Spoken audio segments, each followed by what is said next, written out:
Good morning, beautiful day, Sunday, on day 5 or day 6 I think on my, I don't know, calling it a blog or something, I'm not sure. I haven't even got a proper website yet. Anyway, I had a deep dive into stuff. I managed to finish compiling the kernel. Well, I think one of my videos I said I had a video had a problem with compiling the kernel at the time. I didn't know what was wrong. Something I did wrong over the years. Now, I think it looks like the kernel compilation actually is going okay. So I can pretty much change some settings and do some stuff to the config file, which is a very crucial point. Something I'm actually wanting to find out what's wrong with it. So now I can see I got a menu, so that all looks good. May not mean much to you anyway, but this is basically, I'm just going to enable that edge pet at some point. Let's just do that. And then let's exit, and then we'll now recompile it. So create my, so now the OS is being recompiled completely. That all looks good. And yeah, I'm pretty pleased with that. So this is going to take about 3-4 hours to compile and come back with stuff. So anyway, this is all good.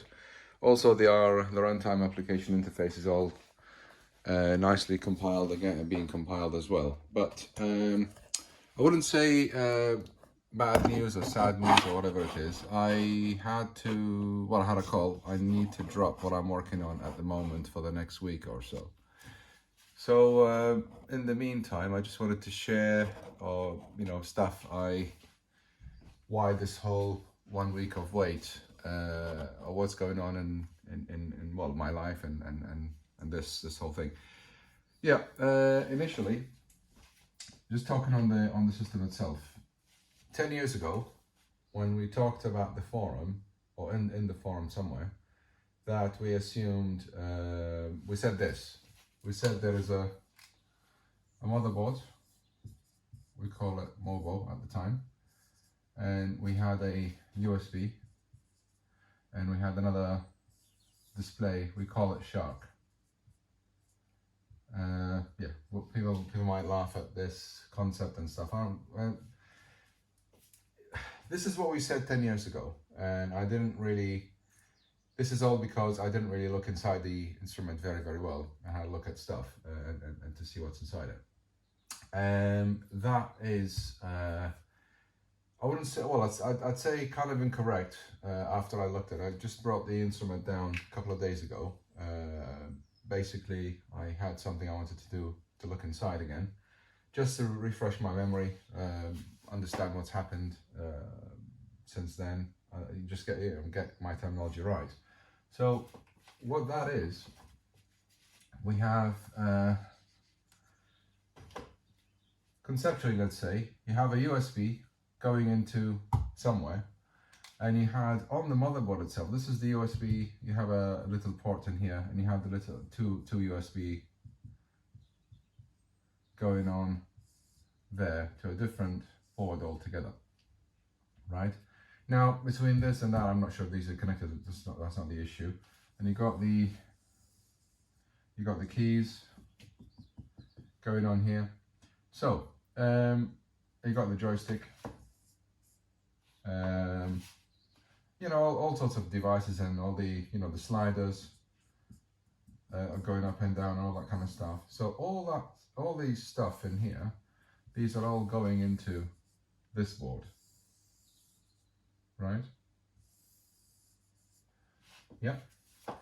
And when I looked at this board, this is the board that's sitting where you connect your USB host and USB-A into it. So this one had the CPU of I think it was Texas Instruments. So you got a CPU here, right? And that was the 1806. That's the OMAP. That's where the CPU is, which is you got a controller in there, that does all the kind of muscle work. And what I suspect is happening, this guy is taking stuff and uploading it there, and also uploading it there. This is basically the screen. And I don't honestly yet know because I haven't looked at deep inside. I will do that later on. If we have something like this going directly, I don't think there is anything there. Also, that whole architecture, you got also the hard drives or the SSD. So this is basically the whole kind of breakdown of the OS and what exactly is happening. So as we all know, most work is going to be done here, and what I wanted to do is I spoke about the screen. So for example, if you wanted to have a secondary display, it will be literally going up here. This is a VGA. We can also do HDMI later on, but that's a different topic. So VGA in here, VAG. Yeah, sure, VGA. So the VGA is there, and that's how we push things in and out of it. So the code I wrote the other day on my last video, I'm just doing this. I'm actually going to the motherboard in here, hook up to the APIs or to the internal module, and then say to the system, whatever people or whatever device or process chucking stuff on, trying to chuck stuff onto the screen, actually I need to see it in here as well. And also part of the video I showed the other way around, whereas basically I want the screen of the Kronos to show different things. Also I hooked up to different APIs where it says, yeah, before things go in here, here you go, here's some more stuff for you to do. So in a nutshell, this is what you know, I saw the other day. Why did I open this one up and look inside the motherboard again? Is mainly because I talked about the video before, saying about something about the memory allocation or the VM lock or the ML lock. When you power up the instrument on the default side, you got the mem map. So let's just use a different color in here. What they have something called, let's do it there, mem.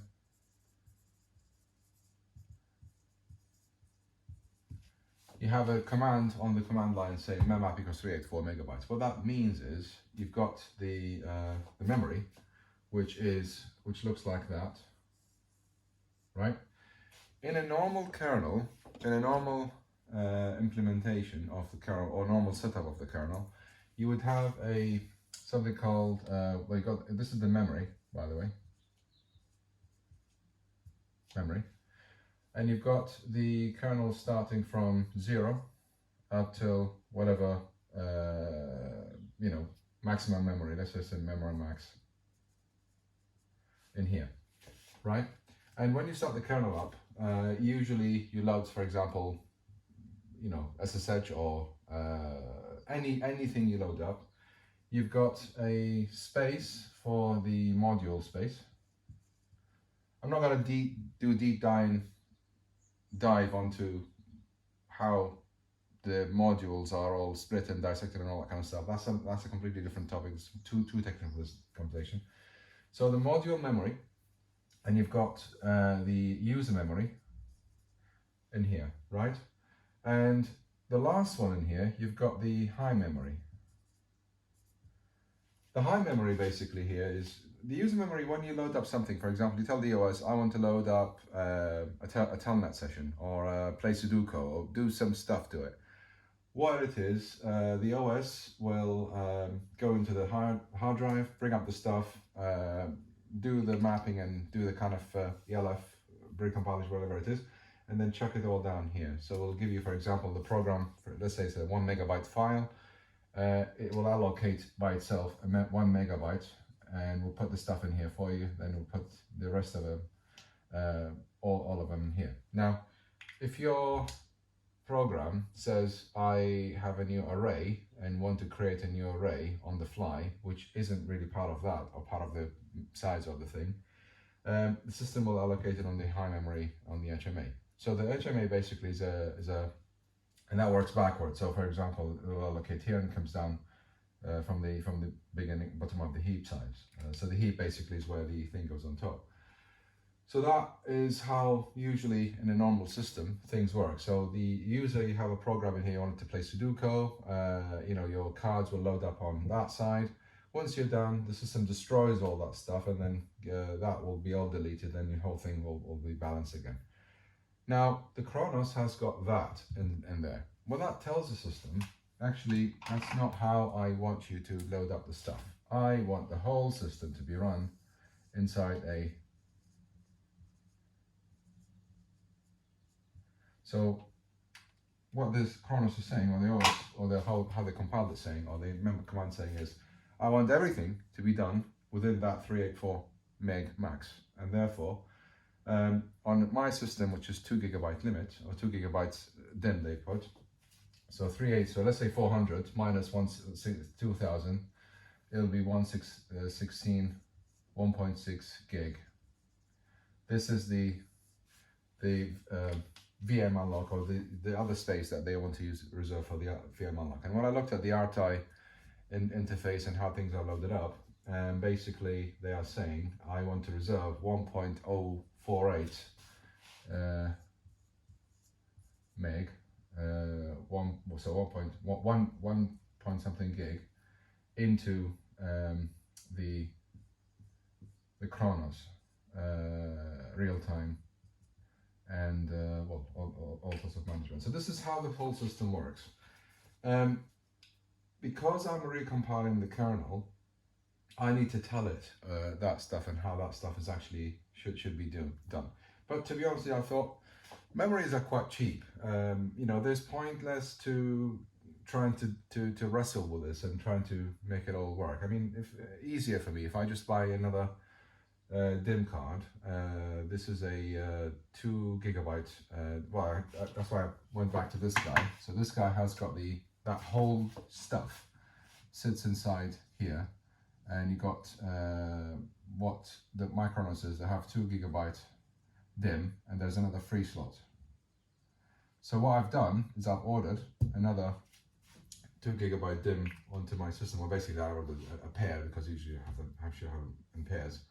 So I ordered a pair, so this will give me 4 GB in total. That means I can freely start installing things in here. The reason I had to order it, because on a normal system, usually the system will reserve a lot of space to the kernel and to the user and to all sorts of stuff. So even if I go and set on my compiled OS, you know, 384 is the max, it will still not give me over a gigabyte for the HMA. That means on my compiled OS, I cannot run the RTI and the load away to suck up all that stuff in here. So I need to do load away, or basically the broken down versions of it to load it slowly with different you know, salt and pepper and salads. So that is something I'm doing. But to be honest with you, as of today, I've got a big delivery on Thursday, so I have to stop my work from today until Saturday. So about 7 days of stuff I have to do. So sorry, I won't be able to get back to you this week. So everything will be paused until the until Friday. So Saturday is where my first day I'll be picking this up again. And also, I will have the memory delivered for me by then. On the other front, we got all that stuff. Now all the work is being done here, and that to many remains a mystery. But what I've done as well, I've ordered a couple of CPUs that I will be installing on my development lab in here. And probably what I'll do, I'll be taking the code off this guy and then offloading it to my CPU, which is a Cortex A9 and a Cortex M4 chip coming up soon at some point. So I've pretty much ordered those. And the chip is 19 by 19, which is about 300, well, just below 400 pins. So I'm gonna have to really connect all that stuff. So I've also went into JLC PCB and then or created a development interface for me to solder on the VGA onto it. So I'm gonna do all that kind of stuff later on. The gist of it is, at the end of the day, I need that system to start, you know, interfacing nicely with other bits and pieces. I mean, that is just a big mess, really. It works, it's nice, but is kind of locked down, and I don't see any. I mean, to be honest with you, I left the system for about 10 years. I've not done anything literally whatsoever. The problem is coming back 10 years later to see the system exactly as it is. No updates has been done to it. Nothing has been offered.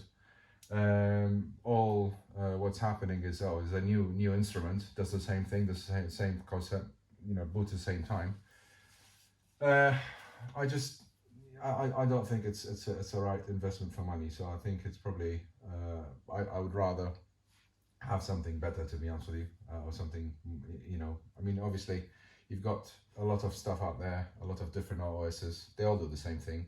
All it is a screen and a processor. They just load up with different software. It should really, give you a cross or whatever it is, or even if you can make it the same language compatible or the same thing compatible, you can even get a PA4X loaded onto the Kronos at some point. But obviously these are all hypotheticals. They're not really saying. But what usually at the end of the day would be nice is, why not getting rid of that and then having all this on hardware, so when you power up the instrument everything comes up instantly. So this would be nice to have. Not something I will do obviously as soon, but it's what all the stuff I have in mind. I mean, other bits and pieces I'm thinking of. My website Heider.net has not been edited since 2002. So I don't know. I'm not haven't touched websites for years and years. Maybe it's something I should really start doing and putting all that stuff on my blog somewhere. And I've got my company website also not edited since 2006. So a lot of stuff. It's all been sleep, to be honest with you. It's all had no time for any of that. Literally, I've been really busy. A lot of stuff happened, over the years. People know me on Facebook. They know I had a brain tumor removed, and I had to kind of stop my life for a bit. But now, woke up one day thinking, yeah, what if I die tomorrow? Let's just do this. See how far we go. We'll go with half my brain. So I think it's just to give you an idea of what's happening, and we'll take it from there. So thanks for watching. I will not do much or anything for the next 7 days. Hopefully, well, 5 days I think. And just waking this up. You can see now we are compiling, and the system is pretty much compiling on the unit itself. So it's not another PC going on there. So literally you can see every time the light flicks, you throw another line. So we are recompiling the OS as we speak. And I'm gonna have to park that idea down for a bit. So once it's finished, I'll switch it off, and I need to focus on what I want to focus on, because it's kind of a quick and urgent one to do this week. So all jumped up last minute. So anyway, really thank you for watching. And yeah, obviously no technical, but this is pretty much a high level on video 3 or day 5 or day 6 of my work on this, and see how things gonna go, and then take it from there. So I may do something, I may not, who knows, but I just wanted to have a go at it, see how far I can go. Thank you again for watching. Have a nice day, and we'll talk to you later. See you in the next video.